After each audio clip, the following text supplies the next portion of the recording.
তো hello guys, আমরা তিনজনে রেডি হয়ে নিয়েছি, বাড়ির সবাই রেডি হয়ে নিচে চলে গেছে। তো আমরা সবার জন্য ক্যাব বুক করে দিয়েছি। তো অবশেষে আমাদের ক্যাবও চলে এসেছে। তো গাড়িতে উঠে আমরা বেরিয়ে পড়বো অনুষ্ঠান বাড়ি যাওয়ার উদ্দেশ্যে। তো কিসের অনুষ্ঠান আছে সেটা গিয়ে দেখাচ্ছে। তো আমরা রেডি হয়ে বেরিয়ে পড়েছি গাড়িতে। পর আমাদের সাথে এই সিনটা ঘটে যায়।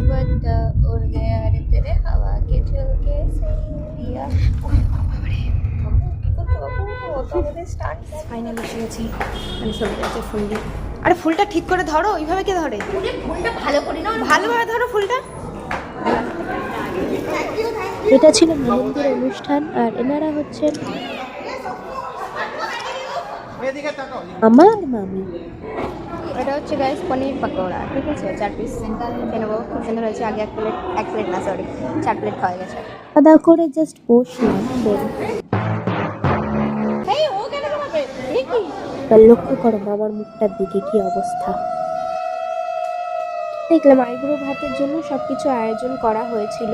সবাই এখনো মেহেন্দি করছিল, রাত তখন 11টা বাজে। তো আমি যেহেতু আগে থেকে করে এসেছি বলে এখানে এসে আর করিনি। এনার এখানে ঘুম পেয়ে গেছে বেচারা। মেহেন্দির অনুষ্ঠানে কি কি খাওয়া দাওয়া করলাম নেক্সট পার্টে আসছে, অবশ্যই দেখো।